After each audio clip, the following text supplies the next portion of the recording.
Handang kumuha ng higit pa sa iyong pangangailangan. Dapat isipin pa rin ang iba bukod sa iyong sariling kapakanan. Ikaw kapuso, kaya mo bang hindi man lamang ng kapwa kung nakahain na sa iyo ang maraming grasya?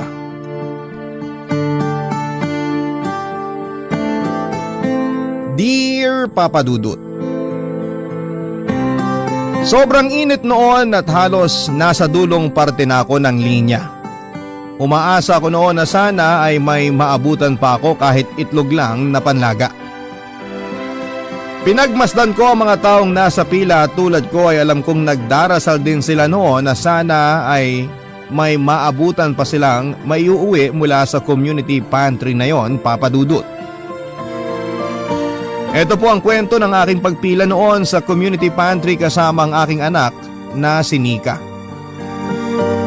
Ako nga pala si Cheryl, 40 years old at isang single mom dito sa Dagupan. Mula noong nauso ang community pantry ay wala kaming ibang ginawa ng aking 18 anyos na anak na si Nika kundi ang pumila at umasang may makukuha mula sa mga ibinibigay ng ibang may kaya. May learning disability po si Nika. Hindi naman apektado ang pananalita niya pero sadyang mabagal ang progress ng kanyang isipan. Sa edad niya noon na 18, ang level ng utak niya ay parang sa 7 taong gulang na bata. Kailangan ko rin siyang isama dahil walang mapag-iwanan sa kanya noon sa bahay. Dalawa lang kasi kaming magkasama noon sa buhay, Papa Dudut. Nakita at naramdaman ko ang hirap ng pagpila noon. At may mga pagkakataon nga dati na wala na kaming naaabutan ng aking anak, kundi asin at luya na lamang. Pinatos pa rin namin yon at ginamit ko noon sa pagluto ng lugaw na halos isang dakot na lamang sa kamay ang bigas na aking ginamit, Papa Dudut. Ang hirap pong maging mahirap, pero ano bang magagawa namin noon? Yon ang sinisiksik ko sa aking utak, Papa Dudut.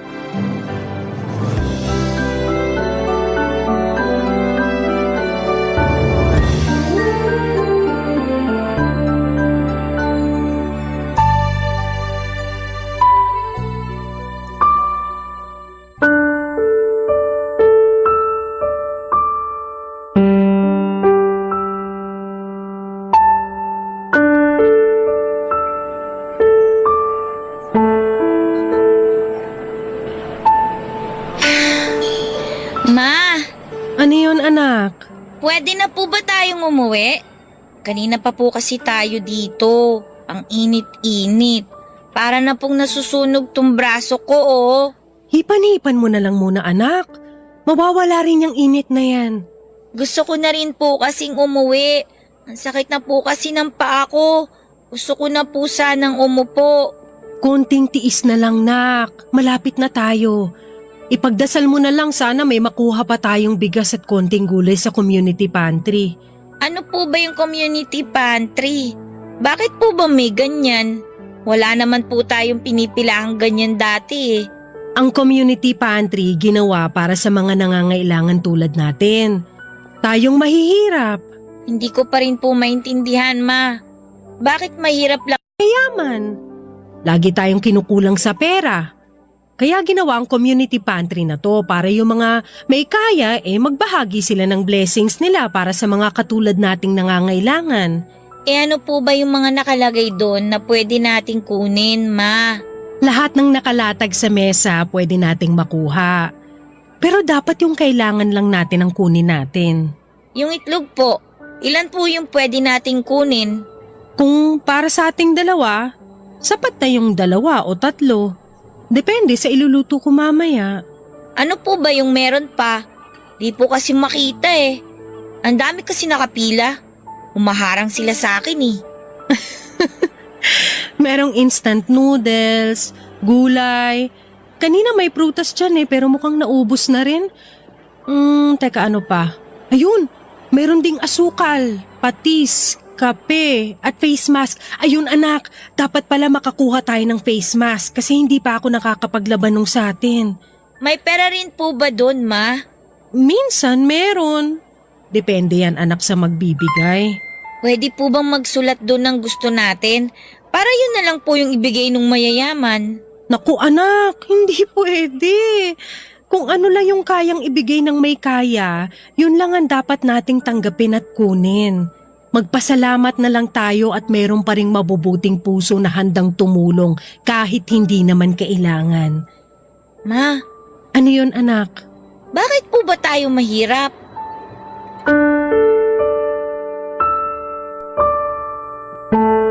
Hindi ko makalimutan ang naging tanong na yon ni Nika, Papa Dudut. Hindi ko rin alam ang isasagot sa kanya noon. Bakit nga ba kami mahirap? Yan din ang tinanong ko noon sa sarili ko. Dahil ba yon sa pagiging single mom ko? Iniwan ako noon ng tatay ni Nika 1 buwan after ko siyang maipanganak. Wala akong ibang choice kundi ang buhayin siyang mag-isa. Kinaya ko naman. Naging isa kong sales lady sa isang tiyangge at kinaya naman ang sahod ko noon na buhayin kaming dalawa. Pero dahil nga sa pandemya nadamay ako noon sa mga natanggal. Sinubukan ko namang humanap noon ng trabaho pero nabigo ako, Papa Dudut. Kaya naman nagsimula ako na pumila sa mga community pantry para mabigyan ng solusyon ang kakulangan namin noon ng pangtusto sa pang-araw-araw. Halos araw-araw nga noon nakapila kami. Hindi ko naman yon ginustong gawin pero gipit na kasi ako. Wala na akong ibang naisip na pagkukunan ng pera para sa amin ni Nika. Bilang isang ina, hindi ba't gagawin mo ang lahat para hindi ko malamang sikmura ng iyong anak? Ito na lamang, Papa Dudut, ang mga katagang sinabi ko sa sarili ko para lamang lumakas ang loob kong pumili ng mga produktong libre sa community pantry.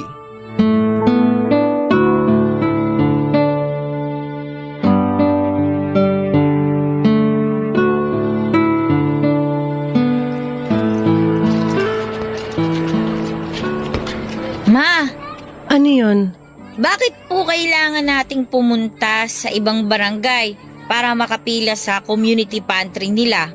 Wala na po ba yung sa barangay natin? Nakita mo naman kanina na konti na lang ang natira doon, di ba? Puro kamati, sibuyas at asukal. Meron pa naman tayo noon. Kaya tayo andito sa ibang barangay? Oo anak, balita ko kasi mas marami yung binibigay dito tapos konti lang yung mga nakapila. Mas makakapili pa tayo kumpara ron sa barangay natin.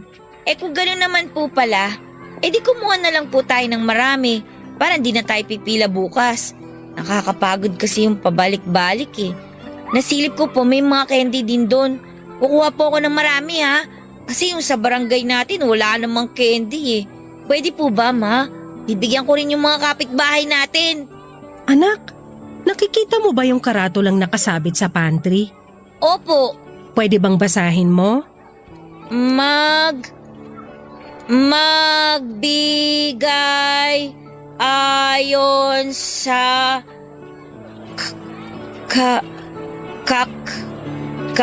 kakayahan. Kumuha ba batay sa pangangailangan. Magbigay ayon sa kakayahan. Kumuha batay sa pangangailangan. Tama po ba, ma? Alam mo ba kung bakit nila nilalagay yan dyan? Hindi po. Ibig sabihin lang niyan, ang dapat mo lang ibigay ay yung kaya mo. At para naman sa mga kukuha, dapat di sobra. Kunwari, kukuha ako ng noodles para sa atin. Ang kaya lang naman nating ubusin 2 o kaya 3 noodles. Yun lang dapat ang kunin ko. Pero kasi ma, gagamitin naman natin yung sobra para sa ibang araw. Para di na tayo laging nakapila dito. Nakakapagod din kasi. Alam kong nakakapagod pero kailangan nating magtiis. Hindi lang tayo ang mahirap at nangangailangan. Marami ring iba na dapat makakuha dyan, hindi lang tayo. Bakit po yung ibang nakapila kanina? Sobrang dami nung kinuha nila. Yung isang lalaki nga, halos hindi na niya mabuhat sa dami ng delata na kinuha niya eh. Yung isang matandang babae naman, nahulog na ng nahulog yung mga kinuha niya kasi hindi na niya kayang dalhin sa dami. Tuwang-tuwa pa nga po sila, marami silang nakuha eh. Gumaya na rin tayo, ma, para masaya na rin po tayo. At sa tingin mo, tama ba yon? Sa tingin mo, sinunod ba nila yung nasa karatula? Hindi po, pero... Wala nang pero-pero anak. Kukuha lang tayo ng sapat para sa ating dalawa. Hindi naman tayo mauubusan. Meron pa ring ibang community pantry na pwede nating puntahan. Hindi lang tayo ang may kailangan yan. Kawawa naman yung ibang mauubusan kung kukunin natin lahat, di ba? Nakakapagod po kasi pumunta araw-araw sa community pantry eh. Lalo po kapag sa ibang barangay pa tayo pupunta. Ang hirap po maglakad. Nakakapaso po sa braso yung init eh. Kailangan eh. Sige po. Ngayon lang naman to habang wala pa akong trabaho. Pasensya na anak ha at kailangan mong magtiis. At kung kailangan mong pumila rito imbes na maglaro na lang sana. Ayos lang po yun, ma. Ang importante, masamahan kita. Nahihiya ako kay Nika Papadudot dahil nga sa hindi ko siya mabuhay dahil sa kapos ako. Kinakailangan niya tuloy dalhin ng sakit ng binti sa kakatayo at kakapila. Naawa rin ako sa kanya habang pinagmamasdan ko siyang naiinggit sa ibang batang naglalaro samantalang siya ay nakapila sa initan. Naisip ko kung may ibang paraan lang sana para hindi na kami pumila ay hindi na sana namin yon nararanasan pa. Nasaktan ang puso ko bilang isang ina habang pinagmamasdan ang mga mata niyang punong-puno ng pagod at inggit. Naisip ko nga rin na sundin ko na lang kaya ang sinabi ni Nika na kumuha ng sobra. Pero napailing na lamang ako noon. Hindi yon pasado sa aking prinsipyo, Papadudot. Nasaktan na nga ang pride ko na pumila noon sa community pantry tapos manlalamang pa ako. Naisip ko noon na kahit prinsipyo na lamang at dignidad ang meron ako sa mga panahong gipit ako ay hindi ko hinayaang maging masama ang anak ko dahil lamang kapos kami. Kung nagawa ng iba ay hindi naman ibig sabihin ay gagawin ko na, hindi ba? Papadudot, muli na naman kaming pumila noon kinabukasan. Plinano na lang namin kumuha ng sardinas at sayote na uulamin namin sa gabi. Habang nakapila ay nilapitan kami ng kapitbahay namin na si Tisay, kaedad ko rin. Tisay ang palayaw niya dahil masyado itong pumuti dahil sa kakainom noon ng mga mumurahing gluta at paggamit ng Kojic na sabon. Kumpara sa amin, mas nakakaangat ang buhay ni Tisay. May sari-sari store ito noon, ang kanyang asawa naman ay isang dicer noon sa isang grocery store. Hindi ko naging ka-close si Tisay at bukod kasi sa pagiging tsismosa nito noon, may ugali din siyang abusada. Kaya hindi na ako nagulat noong nakita ko siyang maraming bitbit mula sa community pantry. Napailing na lamang ako at naawa para sa ibang kasamahan kong nakapila. Panigurado na naisip ko na konti na naman ang maiuwi naming mga nakaabang pa dahil sinagad ni Tisay ang pwede niyang makuha. Sinubukan kong umiwas ng tingin sa kanya pero nakita ako nito at agad na nilapitan.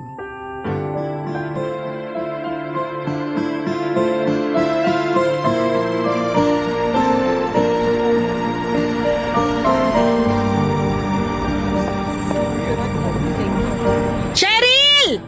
Oh, Tisay. Mukhang nakarami ka sa pantry ah.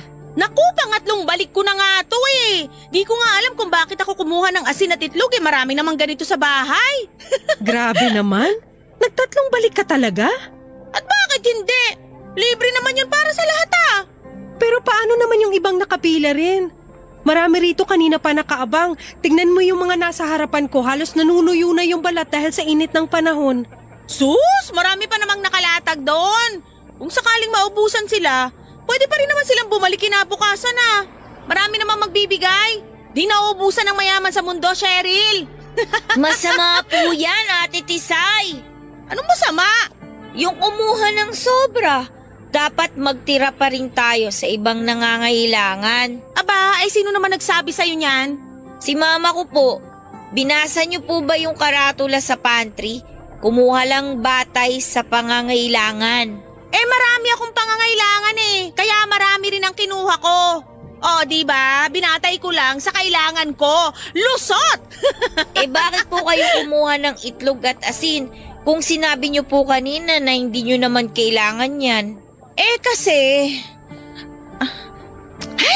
Ay nako, Cheryl, kung ano-ano ang tinuturo mo sa anak mo. Pati ako nangungunsumi sa pag-i-explain eh. Tama naman siya. Dapat di ka kumukuha ng sobra. Nakakaawa naman yung hindi pa nakakakuha. Marami pang nakapila. Paano kung mas kailangan nila yan kesa sayo? Yung asin, yung itlog, marami ka pa niyan. Baka pwedeng ibalik mo na lang para makuha nung ibang mas may kailangan. Eh di pumunta sila sa ibang community pantry. Dun sigurado di sila mauubusan ng asin.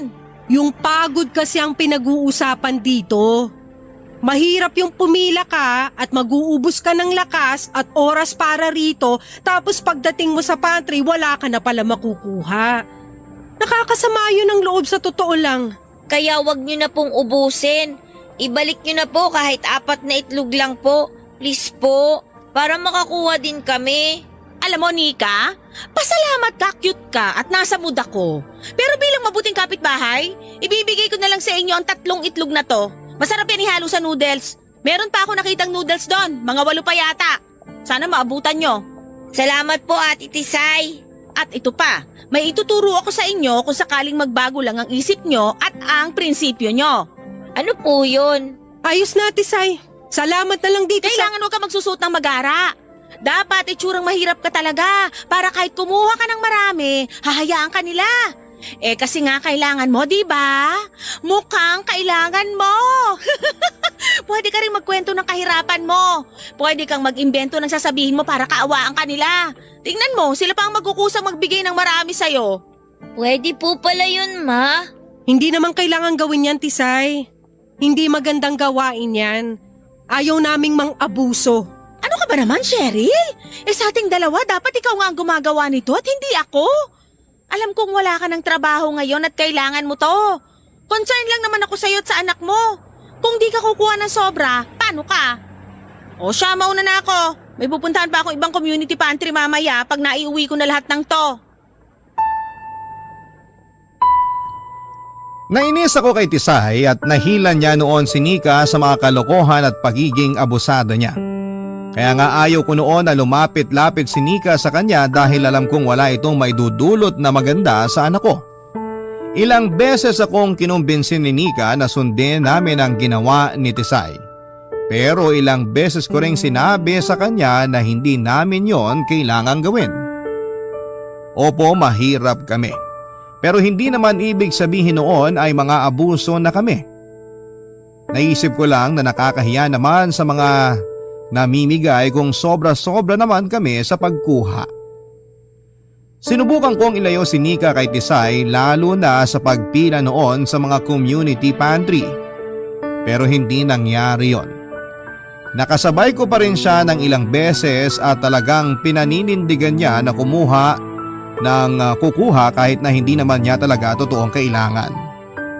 Wala akong ibang nagawa noon kundi ang magdasal na sana ay hindi niya malason ng tuluyan ang utak ng anak ko. Ayoko magaya si Nika sa iba naming gahaman at hindi na naisip ang kapakanan ng iba na kapitbahay. Gusto ko noon na kahit kabutiang loob lamang ang maiambag ko sa anak ko, pero naging imposible yon dahil kay Tisay.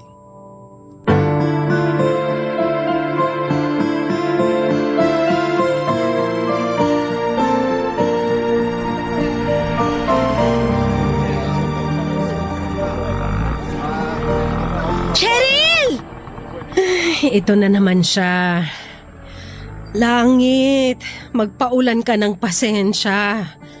Sana bumaha ng pasensya para hindi tumirik ang mga mata ko sa pagkabwisit. Ano po sabi niyo, Ma? Hindi ko po kayo narinig. Wala anak. May binibilang lang ako sa utak ko. Binibilang ko lang kung ilang okra yung kukunin ko para sa ating dalawa. Cheryl, grabe to, parang di naman ako kilala. Di pa lumingon kanina pa kita tinatawag. Dead ma lang? Ganda yan? Ikaw pala, Tisay! Di kasi kita nakilala sa suot mo. Ito bang suot ko? Sinuot ko lang yung sombrero at maluwag na t-shirt ng asawa ko para di ako makilala. Ang daming butas nitong t-shirt ko, no? Kaya mo bang bilangin? Makilala saan? Kasi medyo stricto yung nagbabantay ng pantry ngayon. Kaya kailangan may pa-change costume ako. Kanina nakasandal shorts lang ako, tapos nakalugay. Ngayon naman ito suot ko. Pormahang tomboy. Nagpalit ka ba ng damit para makaulit ka sa community pantry? True! Ang galing ko, di ba? Ano ka ba naman, Tisay? Pwede naman kasing pumila sa mga susunod na araw. Di mo naman ganun kakailangan Kung meron ka pang stock sa bahay nyo, pagtiisan mo muna. Ay naku, araw-araw naman akong pumipila talaga para pangdagdag dun sa benta ko sa tindahan ko. Pinebenta mo ang mga nakukuha mo rito? Hoy, ano ka ba? Huwag ka maingay. Mamaya kuyugin ako ng mga tao rito Kukuyugin ka talaga kasi mali ang ginagawa mo. Yung mga nakapila dito, gusto lang nilang may makain sa araw na to. Gusto lang nilang maitawid ang araw na to dahil kapos sila, pero ikaw? Ikaw pagkakakitaan mo lang? Huwag mo na nga akong konsensyahin dyan. Di rin yan epekto. Matagal na akong iniwan ng konsensya ko. Ikaw nga dapat ang pinapangaralan ko rito Alam mong kapus na kapus ka. Mas kapus ka pa kaysa sa ibang nakapila. Pero kung kumuha ka, parang kang ibon. Yung sapat lang at kaya ng tiyan mo. Paano kung sa susunod na araw wala ng pantry? Di nga ka. Ma, mukhang tama po si Ate Tisay. Thank you, Nika. Kasi ma, mukhang mauubusan na naman tayo. Yung iba ang daming kinuha. Hindi naman sila mukhang mahirap. Pero paano po tayo? Hindi dapat ganun, anak. Mali yun. Pero mali po ba na kumuha ng sobra para masiguradong may makakain tayo bukas? Buti pa tong anak mo, Cheryl, nag-iisip. Naku, sino ba talaga sa inyo ang nanay? Naawa na rin kasi ako sa inyo, ma. Lagi po kayong malungkot kapag wala na tayong nauuwi sa bahay. Tapos, lagi pa tayong nabibitin po sa kinakain natin. Hindi po maganda sa pakiramdam na matulog na kulang sa pagkain. Mas gusto ko pang magutom kaysa makapang-abuso. Pero ako, ma, ayoko pong magutom. Ayoko rin naman, anak, O pero... siya, maiwan ko na kayo dyan ha. Inantok na ako bigla sa away niyong mag-ina. Nalungkot at naawa ko noon kay Nika, Papa Dudut. Pero pinilit ko pa rin pinaunawa sa kanya na mali ang sinabi ni Cheryl. Sinabi ko rin na mali ang ginawa noong ibang taong nakita niya na sobrang dami ng kinuha. Sinabi ko rin sa kanya na hindi porket walang sumasaway ay dapat na naming gayahin ang ginagawang mali ng iba. Hindi porket ginawa ng iba ay gagawin na rin namin. Ito ang huling sinabi ko sa kanya. Tumango lamang siya noon pero alam kong hindi siya sumang-ayon sa akin. Nainis pa ako noon, Papa Dudut, noong nakita kong marami ang katulad ni Tisay. Ang daming kinuha, di na halos nag-iwan sa iba. Nalungkot ako. Hindi para sa amin ni Nika, kundi para sa iba na kumakalam na rin ang sikmura noon pero walang magawa kundi ang umuwi na lamang. Ayokong mamuhay sa mali noon si Nika, Papa Dudut. Kaya nga kahit halos nalaso na noon ni Tisay ang utak niya, ay hindi pa rin ako napagod na ipaalala sa kanya ang prinsipyo ko. Mali, Papa Dudut, ang manlamang. Mali ang mga abuso. Ito ang naging paulit-ulit kong sinasabi sa kanya noon. Kabarangay, i-share mo ang iyong barangay love stories. Sabay-sabay nating pakinggan ang iyong kwento ng pag-ibig, buhay at pag-asa. Ipadala lang sa barangaylovestories@yahoo.com. Naghanap ako ng trabaho para hindi na kami pumila sa community pantry, Papa Dudut. Hindi na kasi maganda ang nakikita noon ni Nika. Puro kasakiman ang nakita niya sa mga pila sa community pantry. Naisip ko na kapag tumagal na ganito ay baka magaya na rin si Nika sa kanila. Hindi ko hinayaang mangyari yon, Papa Dudut. Kaya kahit alam kong mahirap ay sinikap ko noon na makahanap ng trabaho pero nabigo ako. Nangutang na lamang ako sa ibang kamag-anak ko noon kahit konti lang pang raos lang. Sinabi ko kasi sa sarili ko na hindi na kami pipila sa mga community pantry. Pinaalala nila sa akin na huwag kong talikuran ang pagkuha ng kailangan namin sa pantry dahil mas practical yon. Pero mas inuna ko ang prinsipyo ko. Sobrang tinipid ko kung ano ang meron na lamang kami.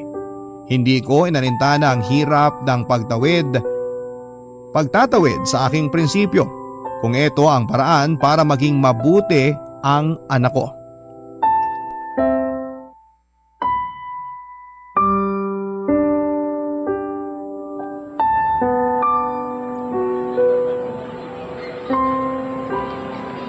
Ma, Oh, bakit po hindi na tayo pumipila sa mga community pantry?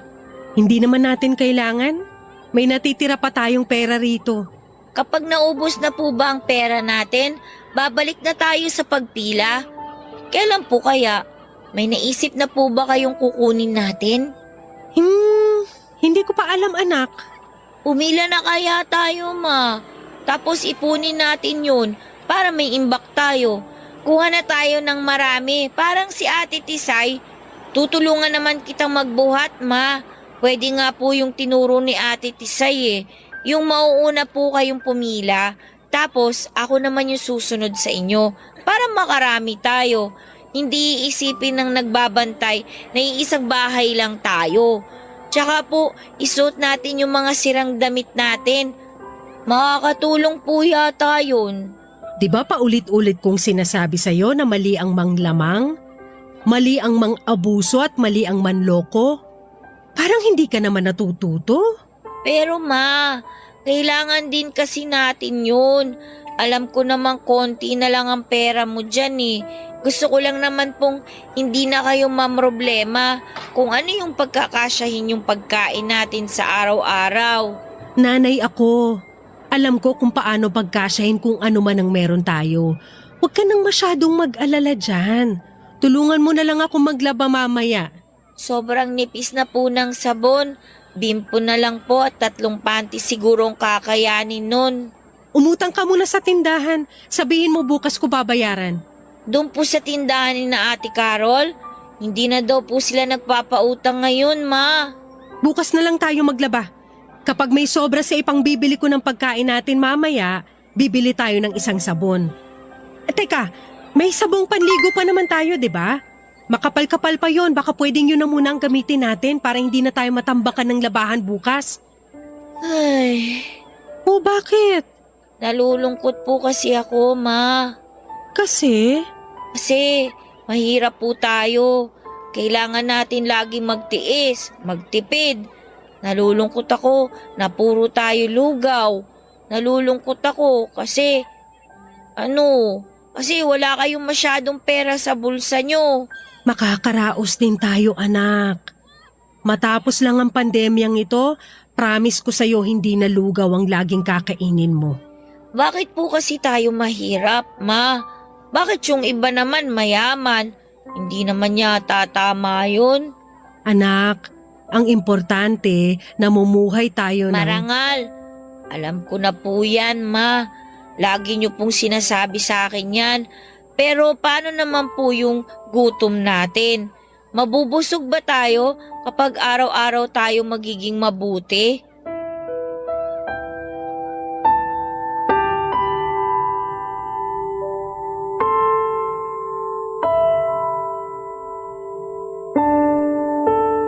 Papadudot muli ay hindi na naman ako nakasagot kay Nika. Matalinong bata po si Nika at alam kong marami itong nalaman sa kanyang paligid kahit sa murang edad niya. Kaya nga naging maingat ako sa kanya sa pinapakita ko. Naging maingat din ako sa mga taong pinapalapit ko sa kanya dahil gagayahin niya ang mga taong ito hanggang sa kanyang pagtanda. Nalungkot lamang ako, Papadudot, na sa ganong edad ay nakita niya ang kahirapan namin. Hindi ba't dapat walang ibang iniisip ang mga bata kundi ang paglalaro lamang? Kinabukasan nga matapos ang naging pag-uusap naming yon ni Nika ay muli na naman kaming pumila sa community pantry. May nais akong gawin noon. Kinakabahan ako sa plano ko pero gusto kong ituloy yon. Maaga kaming pumila noon at dinamihan ko ang pagkuha sa pantry. Hindi ko na nga halos mabuhat noon sa sobrang dami. Tinulungan lamang ako ni Nika at nagtaka rin ito sa ginawa ko pero sumunod lang din siya, Papa Dudut.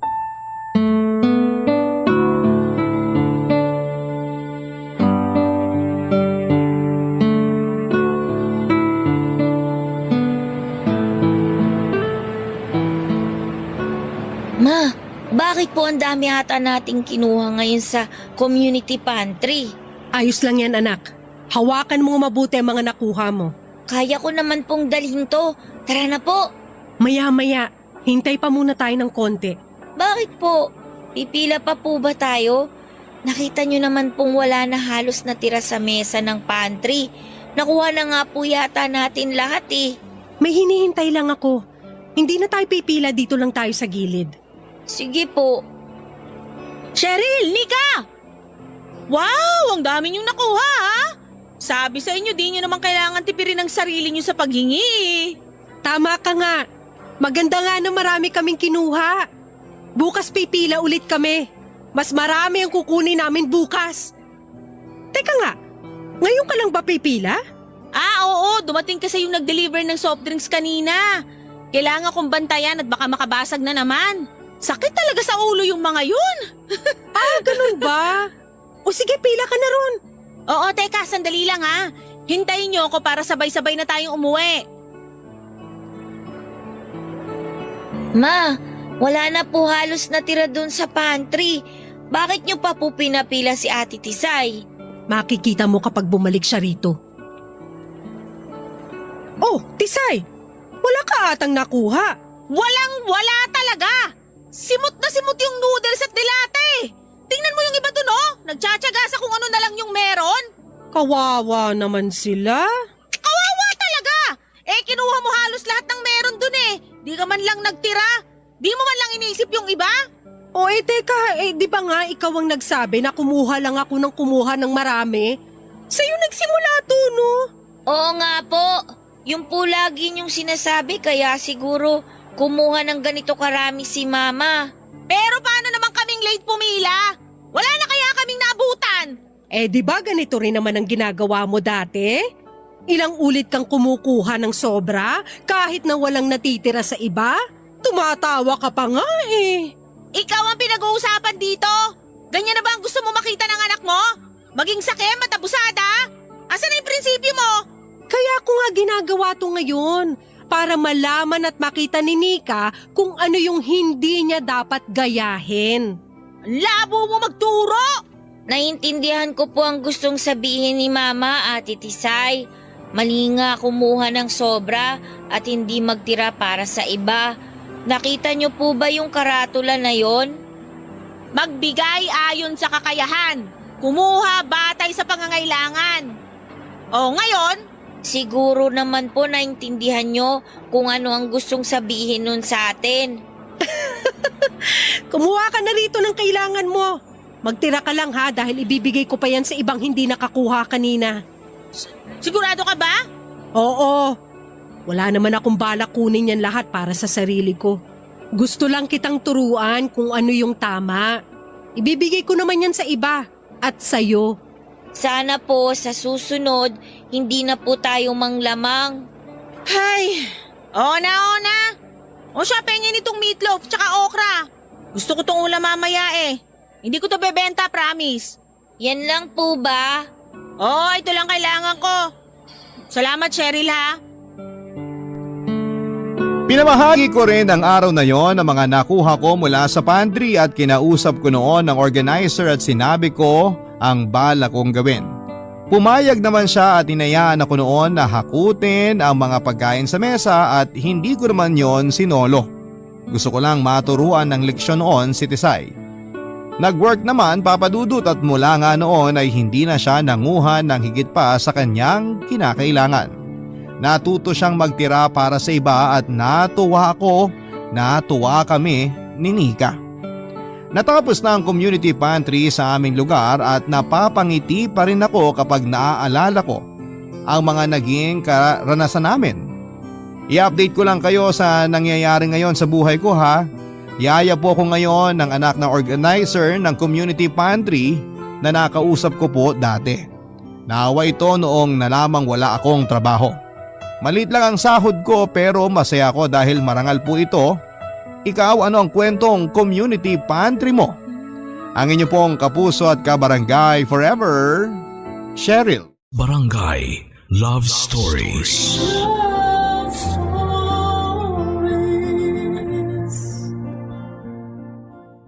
Barangay LS 97.1 Number 1 Forever. Paraan upang mapasunod ang isang bata. Ito ay nagdudulot lamang ng matinding trauma na nadadala niya hanggang sa pagtanda. Ikaw kabarangay, paano mo nililinang ang iyong anak at inihahanda siya sa kanyang paglaki? Dear Papa Dudut, magandang tanghali po sa inyo at sa mga kabarangay natin dyan na nakatune in sa Barangay Love Stories. Itago niyo na lamang po ako sa pangalang Cherry. 45 years old, taga Santa Rosa, Manila at sa kasalukuyan, ang pinagkakabalhan ko po ay ang negosyo ko kung saan ay gumagawa kami at nagsusupply ng mga lumpiang sariwa sa iba't ibang sikat na kainan sa Metro Manila. Natatandaan ko pa na malaking dagok sa business ko ang dumating na pandemic pero dahil unti-unti nang bumabalik sa dati ang lahat ay bumabalik na po ang mga ipinuhunan ko at kumikita na rin ang negosyo ko. Hindi po ako pinanganak na business-minded, Papa Dudut. Hindi rin pumasok sa isip ko na kumuha ng kursong may kinalaman dito dahil pangarap ko pong maging isang nurse. Kaso'y inimpluwensyahan po ako ng Tatay Froilan ko na walang patutunguhan ng ganong klase ng propesyon. Lalo na sa estado ng ating bansa pagdating sa benepisyo ng mga healthcare workers. Single father po ang tatay ko matapos mamatay ng nanay ko dahil sa sakit. Kaya naman bata pa lamang ay malaki na po ang respeto ko at paggalang sa kanya.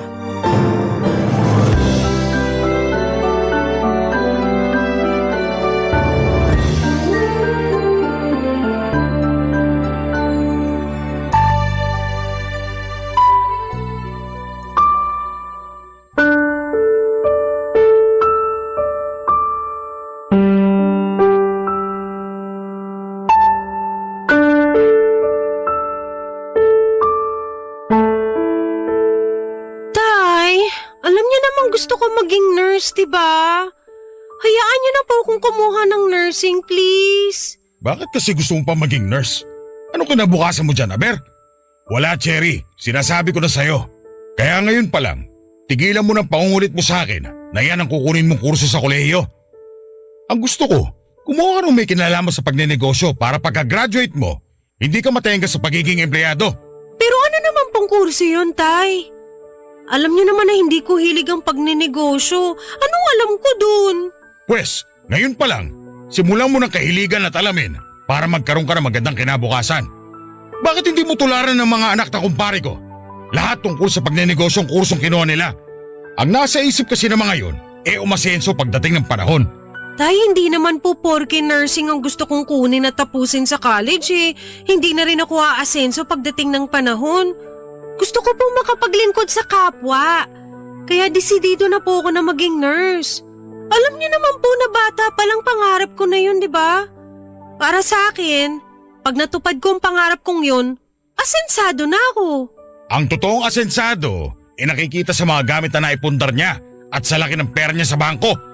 Hindi asenso matatawag kung puro kawang gawa ka lang. Yung mga magiging pasyente mo, darating ang araw na hindi rin naman nila maaalala ang mga ginawa mo sa kanila. Kaya paano mo masasabing asensado ka na? Napakahirap maging nurse sa Pilipinas. Alam mo yan. Ayan na naman kayo, Tay. Tungkol na lang po ba sa mga material na bagay ang ibig sabihin sa inyo ng pagiging asensado? Paano naman po yung gusto kong gawin paglaki ko? Yung passion ko. Passion kapag nalalaman dyan. Hindi ka mapapakain ng sinasabi mong passion kapag hindi na kasya para makabili ng 1 kilong bigas ng sweldo mo sa pagiging nurse. Alam mo may utak ka naman, Cherry eh. Pero bakit hindi mo ginagamit, anak? Huwag na kasing matigas ang ulo mo. Makinig ka sa akin. Tay naman eh. Huwag mo nga akong artehan dyan. Tatay mo ko, kaya dapat makinig ka sa akin. Pinal na ang desisyon ko. Hindi ka kukuha ng kursong nursing sa kolehiyo kung gusto mong pag-aralin pa kita. Hala, magsaing ka na doon kaysa simangutan mo ako ng ganyan.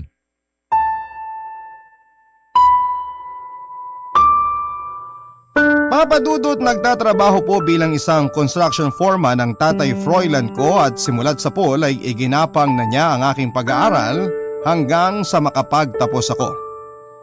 Nung una ay tutol pa ako sa kursong gusto niyang kunin ko sa kolehiyo pero hindi nagtagal ay natutunan ko rin po yung mahalin. Kaya nga ang masasabi ko ay proud na proud sa akin si tatay nang graduate ako. Kulang na lang ay magpa-party siya sa buong barangay namin ng araw na yon. Fast forward, hindi po naging madali o smooth ang pagja-job hunting ko, Papa Dudut. That time ay sinasabi ko kay tatay na plano ko muna mag-ipon ng pera na gagamitin kong pangpuhunan sa negosyong pinaplano naming ipatayo. Pero ang totoo ay wala po pala talaga akong naisip na pwedeng ibenta at pagkakakitaan. Ewan ko po ba, parang biglang nawala yung eagerness ko sa negosyo na pangarap ng tatay ko. Lalo na nang magsimula akong mamasukan sa corporate world. Aaminin ko na nalibang po ako sa pagiging empleyado at ibiniting ko na lamang sa ere yung mga plano namin ng tatay ko.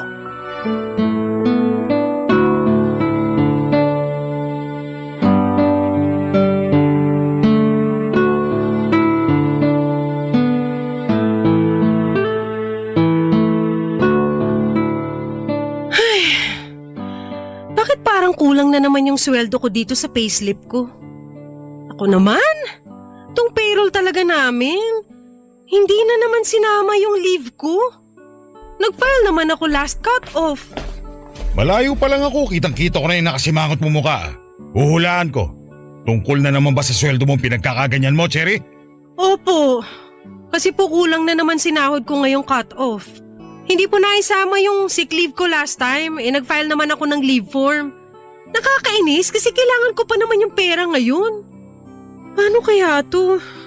Baka maputulan tayo ng kuryente, tay. Magbabayad pa tayo ng tubig at internet. May naitatabi pa naman ako doon. Yun na lang muna gamitin natin. Pasensya ka na, tay, ha? Kinailangan mo pang makiambag sa mga bayarin natin. Alam ko iniipon mo yung pera mo eh. Wala namang kaso yun, Nak. Ayoko rin naman mamroblema ka pa sa pera kung pwede naman ako magambag. Pero Cherry, huwag mo sana mamasamay na sasabihin ng tatay, ha? Tungkol saan po, tay? Tungkol sa estado mo ngayon sa buhay. Ay, tay, pag-uusapan na naman po natin yun. At bakit naman hindi? Kung kailangan kong ulit-ulitin sa iyo tungkol sa bagay na yon, gagawin ko hanggat humihinga ako, Cherry. Anak naman kasi.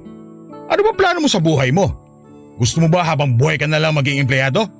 Gusto mo ba lagi ka na lang nag-aabang ng sweldo kada kinsenas at katapusan? Ni minsan ba hindi pumasok sa isip mo na magtayo ng sarili mong negosyo para naman makaalis ka na sa pamasukan? Siyempre naisip ko rin po yun. Di ba nga po sinunod ko yung gusto nyo? Na business course ang kunin ko. Kaya alam ko na po yan, tay. Sa nakikita ko, masyado ka nang nasasanay sa pagiging buhay empleyado mo. Aba Cherry, ilang taong ka na ba? Baka naman pinapangarap mo ng tumanda at magretiro sa kung ano mang posisyon mo dyan sa opisina nyo. Kung ganun, tay, ano pong gusto nyong gawin ko? Pagsikapan mo na makapundar ng sarili mong negosyo dahil yun lang ang susi sa pag-asenso. Hindi ka yayaman kung papasok ka lang ng alas 8 ng umaga at uuwi ng alas 5 ng hapon, sinasabi ko sa'yo. Mas maganda kung isusubsob mo lang din ang sarili mo sa pagtatrabaho, yung sarili mo ng business na nakapangalan sa'yo pinagkakaabalahan mo at hindi sa ibang tao.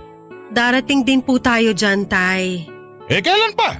Kapag uugod-ugod na tayo pareho. Alam mo, habang bata ka pa lang, tinutupad mo na yung pangarap natin.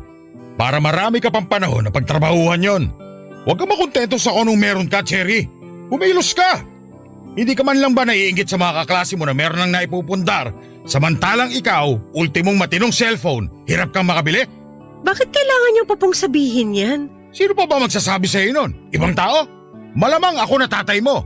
Kaya nga dapat mong gawin, pakinggan ang mga tinuturo ko at sundin ang mga yon. Para din naman yun sa ikabubuti mo, anak. Kaya kung ako sa'yo, tigil-tigilan mo na yung karereklamo mo. Papa Dudut, aaminin ko po na nasaktan ako sa mga sinabi ni tatay, and at the same time ay sinampal ng realidad na habang umaasenso mga tao sa paligid ko ay napag-iiwanan naman po ako. Yun po ang naging inspirasyon ko para baguhin ang disposisyon ko sa buhay. Nagsimula po akong magplano at mangarap ng mga bagay-bagay para umunlad ang estado ko, katulad ng mga kaklase ko na meron ng sariling bahay, kotse at iba't ibang ari-arian. Iniisip ko po noon na iyon ang gusto kong maging goal para lalo maging proud sa akin ang tatay ko. Simula noon, bahay at opisina na lamang po ang inaatupag ko.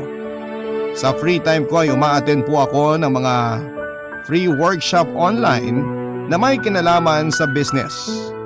Marami rin po akong produkto na sinubukang ibenta sa mga katrabaho ko at kakilala hanggang sa nakita ko yung swerte ko sa paggawa at pagtitinda ng mga lumpiang sariwa. Yung maliit na puhunan ko po doon na ipon ko mula sa pagiging private employee ko ay unti-unting lumago at nadoble.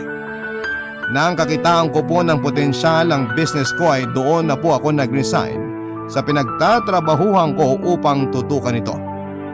Aaminin ko na mahirap noong una pero labis naman po ang galak sa puso ko dahil proud na proud sa akin ang tatay Froilan ko, Papa Dudut. Barangay Love Stories. Barangay Love Stories. Meron na rin po akong ilang branches sa Manila at sa Rizal. Meron din po akong stalls na nakapwesto sa food court sa ilang kilalang mga mall. Labis-labis po yung blessing ng negosyo ko, kaya naman nakapagpatayo na rin po ako ng sariling bahay, nakabili ng kotse at nakapag-travel na rin. Lalo pa noong hindi pa nagkaka-pandemic. Masaya rin po ako dahil naibabalik ko kay tatay yung bunga ng pagsasakripisyo niya para mapag-aral at mapagtapos ako noong araw. Para sa akin ay malaki ang utang na loob ko sa nag-iisa kong magulang dahil kung wala siya ay siguradong sa kangkungan ako pupulutin. Opo, strikto si tatay pero hindi naman siya masamang ama. Kahit may mga sinasabi siyang masasakit sa akin noon, ay hindi ko na lang po yun dinaramdam.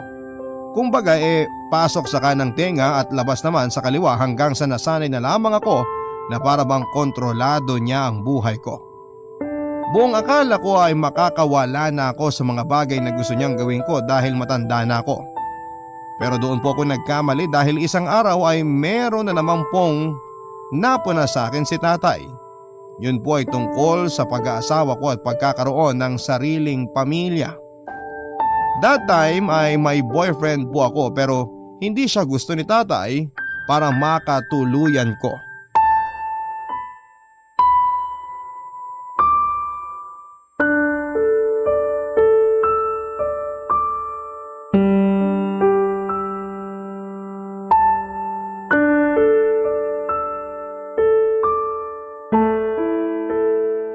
Ang hirap sa'yo, nagkaroon ka lang na may pagmamalaki, akala mo kung sino ka na. Ni hindi mo na ako pinakikinggan samantalang sa ating dalawa, ako ang tatay mo, Cherry.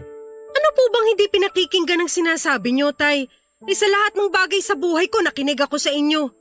Sa kursong kinuha tinapos ko, sa pagnenegosyo, tapos pati sa lalaking mamahalin ko, dinidiktahan nyo pa rin ako? Pinakikialaman nyo pa rin ako? Hindi yun pangingialam o pandidikta. Ang tawag doon, gabay ng magulang. Sa nakikita ko, hindi mo pa kayang tumayo sa sarili mong mga paa. Kaya nga nandito ako para turuan ka ng dapat mong gawin. At kasama na doon ang paghiwalayin kami ng boyfriend ko. Dahil po ano? Dahil wala kang hinaharap sa kanya. Ang kalalabasan nyo, ikaw lang magpapakain sa kanya, bubuhay sa kanya, at gagastos sa kanya. Yun ba ang gusto mo maging hanggang tumanda ka? Saka sa itsura niyang boyfriend mo, mukhang hindi gagawa ng matino. Ano naman pong ibig niyong sabihin dyan? Baka siste, gatasan ka lang yan. Gamitin tapos sa huli lokohin. Alam na alam ko mga galawan ng mga lalaking katulad ng boyfriend mo. Lalo pat may pera ka. Sumusobra na po talaga kayo! Napaka-judgmental niyo naman masyado. Sinasabi ko lang ang mga nakikita ko. Hindi ako tumanda ng ganito na walang pinagkatandaan. Napagdaanan ko na yung mga ganyang ugali ng ilang lalaki. Anak, huwag mo sanang mamasamain. Concern lang sa'yo ang tatay mo. Papunta ka pa lang, babalik na ako. Ewan ko po sa inyo. Kung makapagsalita kayo, akala nyo alam nyo na pong lahat. Masyado magaling ang tingin nyo sa sarili nyo para lahat ng bagay sa buhay ko diktahan nyo. Sumusobraan na talaga sa pagiging bastos mo, ha? Hindi ko po kayo binabastos. Sinasabi ko lang din kung anong nakikita ko. Sa lagay kayo lang ang may karapatan na magsalita tungkol sa opinyon nyo. Ako rin po may karapatan, tay. Kaya gusto ko lang sabihin na masyado kayong bilib sa sarili nyo. Malaki na po ako para tratuhin yung bata. Kaya ko na magdesisyon sa sarili ko nang hindi kayo kinukonsulta. Kaya kung ayaw nyo akong suportahan, huwag nyo na lang akong pakialaman. Darating ang araw na may isip mong baluktot ang mga katwiran mo. Tapos sasabihin mong tama ako, pero huli na para magsisi ka. Mas malaki pa po ang tsansa na magsisi ako kapag nakinig ako sa inyo. Kaya sa pangatawanan ng desisyon ko na hindi ko ihiwalayan ang boyfriend ko. Pasensya na kayo, pero wala na kayong magagawa. Tawagin niyo na po akong Swail na anak dahil nakipagsagutan po ako sa tatay ko pero desidido po akong hindi hiwalayan ng boyfriend ko, Papa Dudut. Mahal na mahal ko po siya at para sa akin ay siya ang lalaking gusto kong makasama habang buhay. Yun po ang unang beses na sinuway ko ang gustong mangyari ng tatay ko, Papa Dudut. Kaya kitang kita ko ang disappointment sa kanyang mukha. Pero dahil alam ko naman sa sarili ko na malaki na ako at kaya ko nang mag-decide, ay pinangatawanan ko po ang gusto kong mangyari. Bilang unang hakbang ay nagsama po kami ng boyfriend ko sa bahay na pagmamay-ari ko at nagkaroon kami ng anak na lalaki, si Rafael. Nang magkaanak po ako, Papa Dudut, ay muli akong umasa na magkakaayos kami ni tatay. Siyempre ayoko naman pong habang buhay na magtanim ng sama ng loob sa kanya dahil magulang ko pa rin siya. Kaya nga sinimulan ko nang magbalik loob sa kanya bilang anak. Kasama na doon ang pagpapakilala ko sa kanya sa anak ko na apo niya sa akin. Hindi nagtagal ay unti-unti pong naging daan si Rafael para magkaayos kaming mag-ama, Papa Dudut. Mabilis po na lumipas ang mga taon. Nang tumungtong sa edad na 6 ang anak namin ay doon naman po nagkalamat ang pagsasama namin ng tatay ni Rafael matapos ko siyang mahuling ng bababae. At ang masakit pa doon ay pinili niya ang babae kesa sa amin ng anak ko. Masakit oo, pero tinanggap ko na lamang na may pag-ibig na hindi para sa akin at mas nag-focus na lamang ako sa pagpapalaki kay Rafael. Bagaman paminsan-minsan ay nakakarinig pa rin po ako ng panunumbat kay tatay, pero nagbingi-bingihan na lamang ako, Papa Dudut.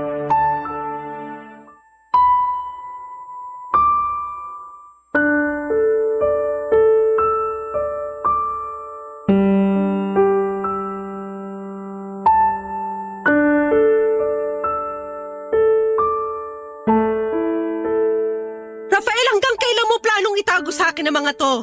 Kung hindi ko pa talaga nakita sa damitan mo mga class cards mo, hindi ko pa malalaman na ang dami mo ng binagsak na subject.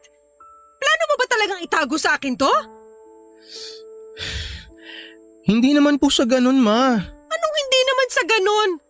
Kaya pala sa tuwing tinatanong kita kung kumusta ang pag-aaral mo, ang dami mong palusot. Ang dami mong sinasabing dahilan. Yun naman pala, tumataginting na 5 ang mga grado mo. Ay, bakit pinabayaan mong umabot sa ganitong pag-aaral mo, anak? Hindi ka naman ganito dati. Magaling ka. Nangunguna ka nga sa klase niyo noon eh. Noon po yun, kasi gusto ko pa yung ginagawa ko. At anong ibig mong sabihin? Hindi mo gustong ginagawa mo? At anong pinagkaiba ng pag-aaral mo ngayon sa pag-aaral mo noon? Sige, paliwanag mo sa akin. Naman eh. Alam niyo naman po kung bakit ako nagkakaganito, di ba? Ilang beses ko po bang dapat sabihin sa inyo na ayoko po kasi sa course ko. Gusto ko na po mag-shift. At saan ka mag-shift? Sa fine arts? Anong gusto mo maging paglaki mo? Meron ka bang patutunguhan kapag yan ang tinapos mo? Mama naman eh. Huwag mo ako mama dyan, ha? May utak ka naman pero hindi mo ginagamit. Mabalik tayo dun sa tanong ko. Kung ayaw mo ng kurso na may kinalaman sa business, anong kukunin mo? Siyempre po yung gusto ko. Alam niyo na po yun. Sinabi ko na po sa inyo yung dati bago pa ako mag-college eh. Yun nga! Kaya nga tinatanong kita kung anong patutunguhan mo kapag yun ang tinapos mo. Maging empleyado? Mangamuhan? Anong klaseng pangarap ba yun, Rafael? Bakit di mo ako tularan? Tignan mo, dahil may sarili tayong negosyo, hindi ko kailangan mamasukan sa ibang tao. Dahil ako ang amo. Ayaw mo ba akong tularan, anak? Kaya nga ngayon palang sinasabi ko na sa'yo na yung may kinalaman sa pagiging negosyante ang aralin mo para hindi ka aanga-anga kapag ikaw na ang nagmamanage ng business natin. Eh hindi ko naman po gustong i-manage yung business natin, May.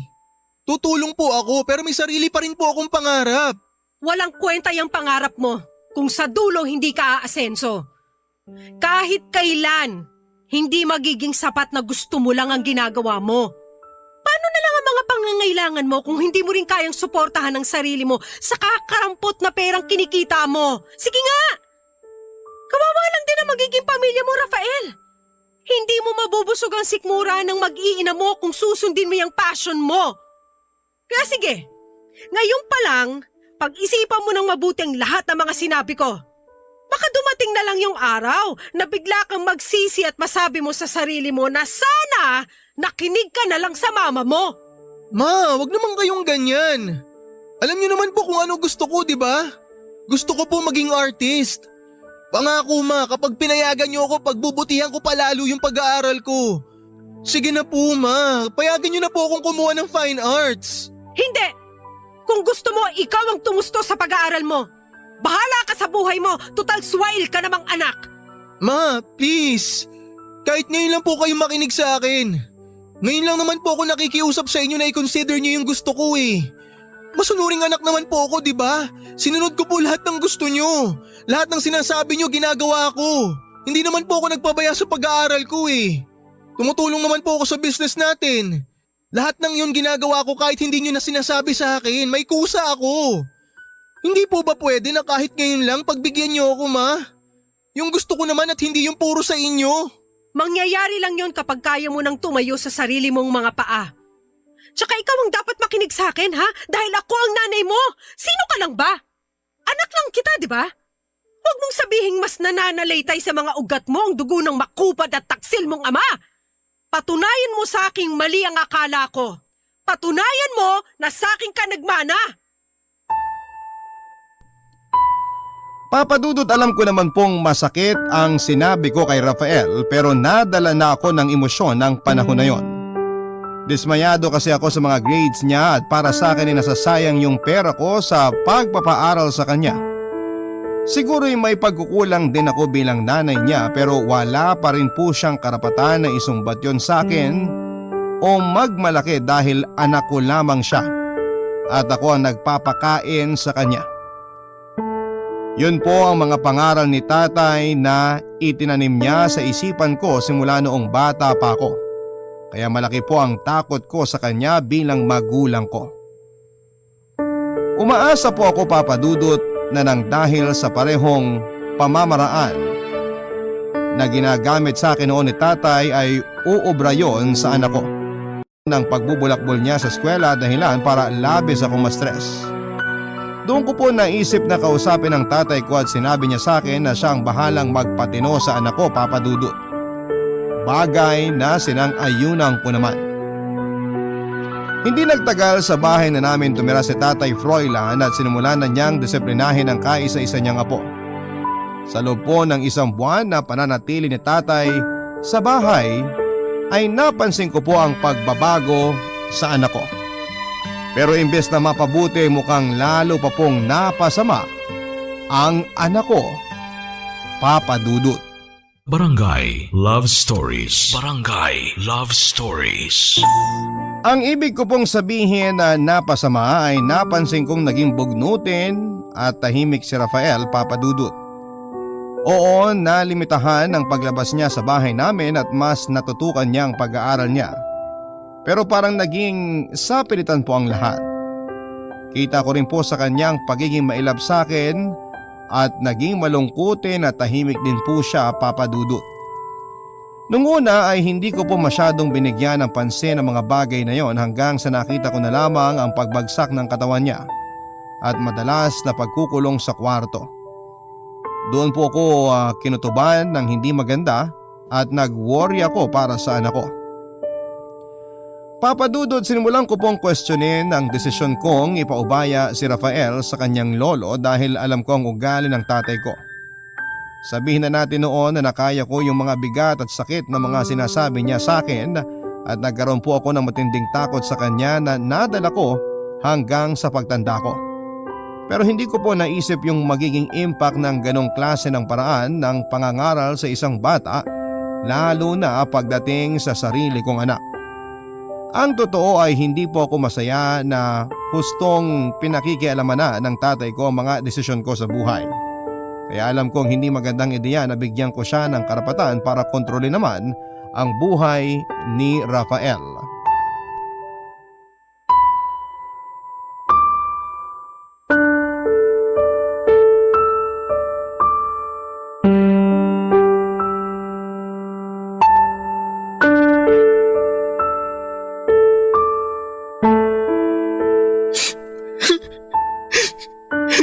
Anong iniiyak-iyak mo dyan? Pinagsasabihan lang kita tapos kumakahikbi ka dyan parang hindi ka lalaki.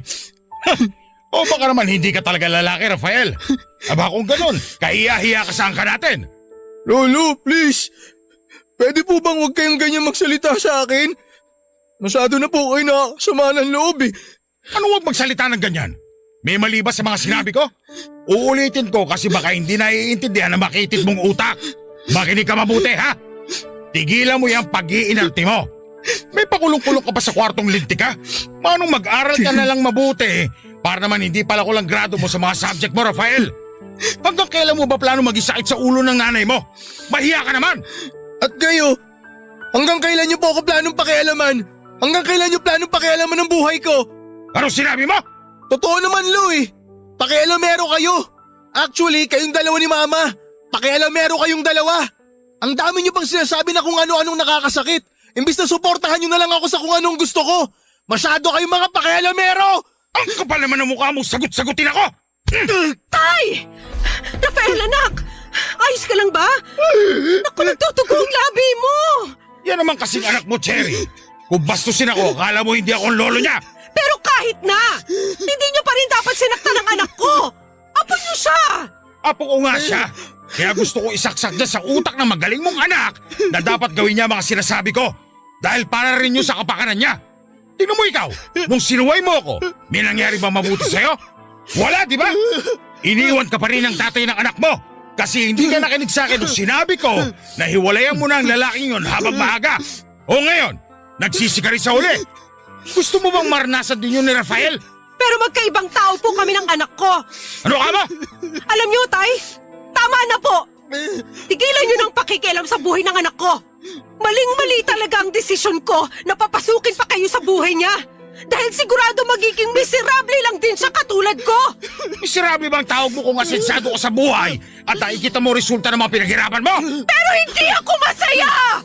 At ayoko mangyari yun sa anak ko! Kaya ngayon palang hindi ko na kayo hahayaang panghimasukan ang buhay niya tulad ng ginawa niyo sa akin noon! Mahal ko po ang tatay ko at mahalaga sa akin na lagi kong sinusunod ang mga gusto niya. Lalo na kung sa ikabubuti po yun ng pagkatao ko bilang isang anak. Pero may hangganan po ang pagiging magulang kung ang pamamaraan ng pagpapasunod sa anak ay hindi na makatao at pinangingibabawan na lamang ng takot. Yun po yung damdamin ko ng panahon na naaktuhan kong pinapagalitan, pinapahiya at tinahamak ni tatay si Rafael. Para ko kasing nakikita sa anak ko yung sarili ko noong nasa edad niya. Kaya nga sising-sisi ako at kaagad po akong humingi ng tawad sa kanya, Papa Dudut. Doon ko rin po na-realize sa mga pagkukulang ko bilang nanay ni Rafael kaya nagsimula po akong bumawi sa kanya. Nilimitahan ko po ang paggugol ko ng panahon sa negosyo ko para tutukan ang anak ko. unang hakbang na ginawa ko ay sinuportahan siya sa kursong gusto niyang i-pursue sa college na walang iba kung hindi ang may kinalaman sa advertising. Kitang-kita ko po ang magandang progreso at positibong impact noon kay Rafael. Kumbaga ay mas naging passionate siya sa ginagawa niya, kaya kulang na lang ay mag-umapaw sa hustong kasiyahan ng puso ko. Natatandaan ko na ganon yung pakiramdam na gusto ko noong maranasan dahil alam kong mahal ko ang ginagawa ko. Pero kahit na hindi na po yun nangyari ay nagpapasalamat naman ako sa Diyos dahil hindi pa naging huli ang lahat para sa anak ko na matupad yon, Papa Dudut.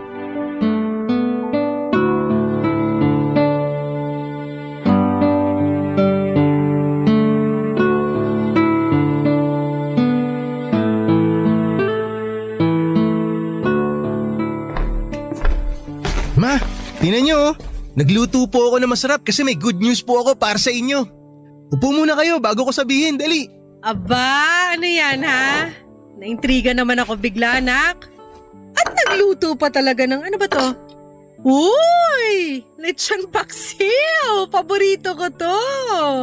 Kaya nga po yan ang niluto ko eh. Kasi alam ko na paborito nyo yan. Bukod po ron, namiss ko rin po kasi na kasabay kayong kumain. Medyo matagal na rin po kasi yung huling beses na nagkasabay tayo eh. Pasensya ka na, anak, ha? Masyadong busy si mama sa pagmamanage ng business natin. Ma, hindi nyo po kailangan humingi ng dispensa sa akin. Naiintindihan ko po yun. Kaya nga kapag may chance na pwede ko kayong makasama o kahit na makasabay lang kumain, sinasamantala ko na eh. Ay, pero ma, yung good news po pala na gusto kong sabihin sa inyo tungkol po dun sa painting na ginawa ko last time. Ma, nanalo po yun ng first place. Talaga? Oh my gosh! Congratulations, anak! Grabe, ang galing-galing mo talaga! Siyempre po, mana po ako sa inyo eh. Talentado. Wala naman akong talent bukod sa gumawa ng masarap na lumpiang sariwa. Ano pong walang talent?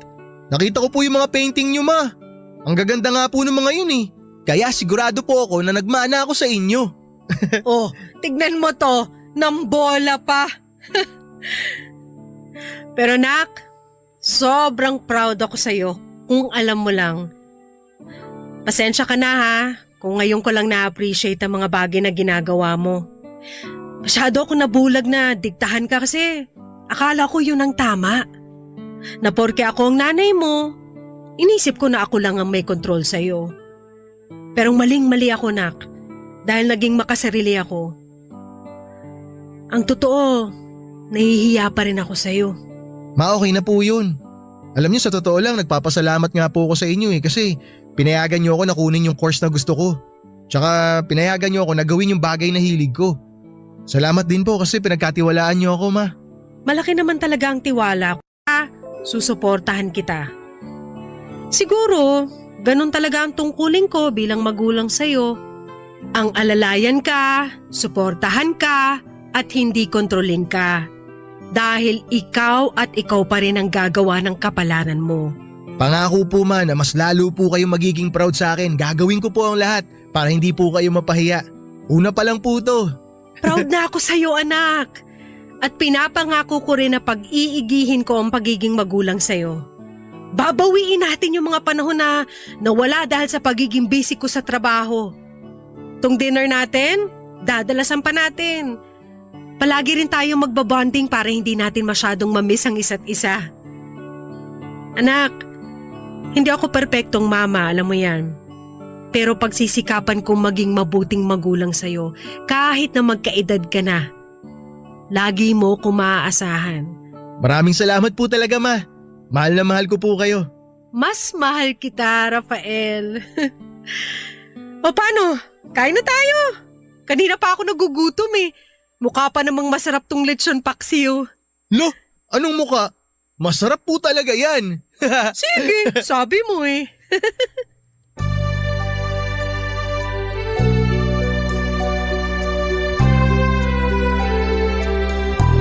Papa Dudut, kung tatanungin niyo po kung kumusta kami ng tatay ko ay masasabi ko pong mabuti naman ang relasyon namin. Hindi naman po ako masamang anak para tuluyang putulin ang ugnayan namin dahil magulang ko pa rin siya.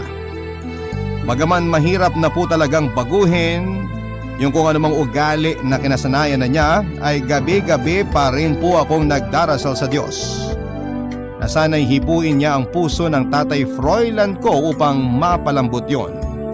At maunawaan niya na hindi sa lahat ng pagkakataon ay maaari niyang panghimasukan ang buhay ng isang tao porke siya ang mas matanda at nakakaalam.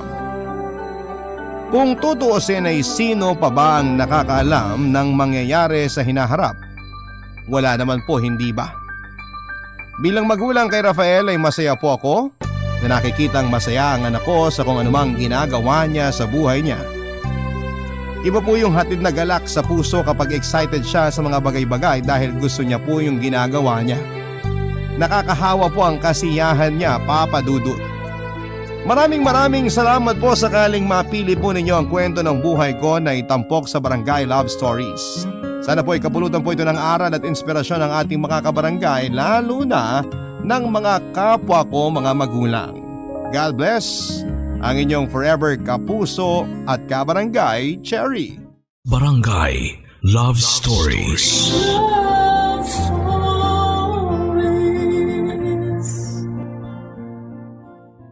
Barangay LS 97.1 Number 1 Forever. Kabarangay, i-share mo ang iyong barangay love stories. Sabay-sabay nating pakinggan ang iyong kwento ng pag-ibig, buhay at pag-asa. Ipadala lang sa barangaylovestories@yahoo.com.